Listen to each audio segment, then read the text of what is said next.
Okay guys, we're talking about the Calvin Kattar injury. Recently in his last fight, he threw a flying knee, landed on his leg and tore what I think to be his ACL, okay? Like we talk about in strong and stable knees, most injuries happen in an asymmetrical position and usually at high velocity, okay? It's very rare you're gonna hurt yourself in a symmetrical position, extremely rare, okay? We need to train our knees in asymmetrical positions, properly aligned, at high velocity. If our knees are not strong enough, if our knees don't have enough endurance, if our knees are not used to being in these kind of positions, under stress, we will injure ourselves when we're wrestling, grappling, kickboxing, okay? Normally, I refer to this as a cutback. If I'm going one direction and I try to cut back in the other direction, I have a lot of stress on my right knee. All my body weight is shifting on my right knee. Especially if I'm in an asymmetrical position. Now, when I try to turn, all my weight is on that knee. Guys, in the fight, he threw a scissor knee or a scissor jump, okay? And he landed on his leg and tried to turn to his left at the same time. He was out of position. Not only was he in an asymmetrical position, he was also out of position. In strong and stable knees, we learn how to keep our knees and toes and hips always pointed in the same direction whenever we're turning. Okay, in strong and stable knees, we learn med ball exercises, we learn wood choppers, okay, in strong and stable back.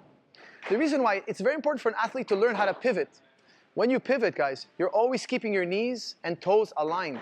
I never have my knees pointing in one direction and my toe pointing in another. Never. I never allow this to happen, okay? This is called correct knee positioning.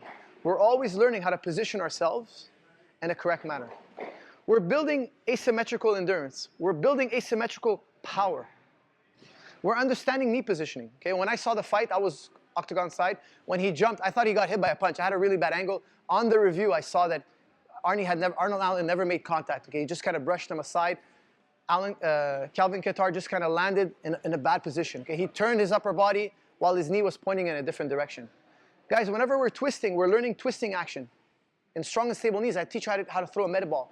Why? We're training our body never to point our knees or toes or hips in opposite directions. Our hips, toes, and upper body always have to work together. Whenever I pivot, I have to pivot my toes, knees, hips, and upper body at the same time. Whenever my toes are pointing in one direction and my torso is pointing in another, my knees are pointing north and my torso is pointing south, I could find myself now in a dangerous position, okay? One of my favorite exercises, we just added this to the upgrade, okay? We just updated strong and stable knees.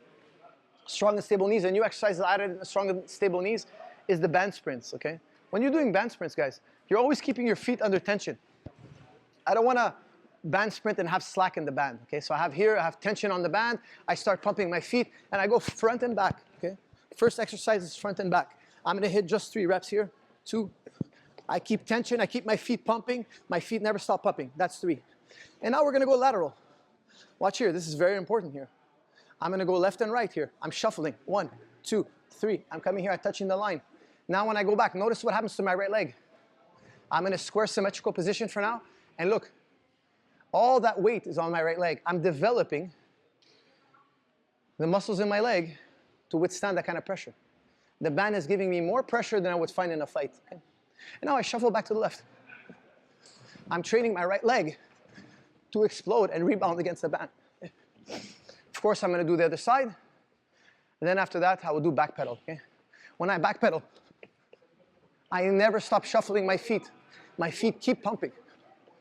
This is going to allow me to train my legs in high velocity in a low impact manner. This is a very good low impact plyometric. Also incredibly good for cardio. That's going to help you. It's going to help you develop that cutback action we're looking for. If you throw a flying knee and you need to cut back, 1, you're trained not to turn your torso ahead of your knee. It's very important, okay? And 2, when you land on your leg can withstand that power, that pressure. Now we said most injuries happens when we're asymmetrical. That drill was a symmetrical drill. I'm going to show you a quick drill that I really like. Speed skater, okay? This is asymmetrical. Watch, I jump to one side, I jump to the other. I'm learning to apply power and weight on my leg. Now I'll do speed skater with the band. I'll do it from my left side here. Of course, my right leg is working much harder than my left. I'm withstanding all that pressure. Of course, I'm going to switch sides. Guys, speed skater is going to teach you, with or without the band, how to land on your leg asymmetrically. You're going to develop work capacity. In strong and stable knees, we talk about correct knee positioning. Probably the most important element of the entire video. And then I show you very important exercises, just like what we saw earlier. How to develop strong and stable knees in the middle of high intensity action, okay? Both asymmetrical and symmetrical. Guys, check it out. Keep your knees healthy. I wish Calvin Kattar a healthy recovery. Congratulations to Arnold Allen. What a fantastic fight, fantastic performance. I'll see you all in the next episode.